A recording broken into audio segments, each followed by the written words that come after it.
கர்த்தர் ஜெபத்தை கேட்கிறவர். தயவு செய்து சொல்றேன், அநேகருடைய இருதயத்தை சத்துரு வஞ்சித்து வைத்திருக்கிறான்.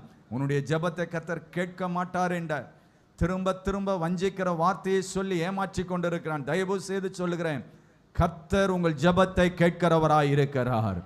ஜெபத்தை தள்ளாதவர் நம்முடைய ஜெபத்திற்கு பதில் கொடுத்து கொண்டே இருக்கிறார்.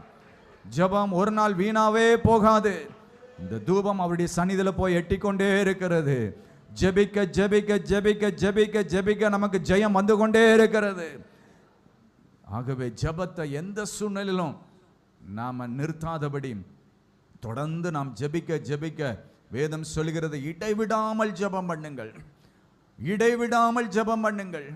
எந்த சமயத்திலும் ஆவினாலே ஜெபம் பண்ணி மன உறுதியோடு விசுவாசத்தோடு தேவ சமூகத்தில் காத்திருக்கும் பொழுது நிச்சயமா கர்த்தருடைய மகிமை வெளிப்பட போகிறது. அநேக ஜனங்களை கர்த்தர் ரட்சித்து தம்முடைய மந்தையில சேர்க்க போகிறார். அல்லேலூயா.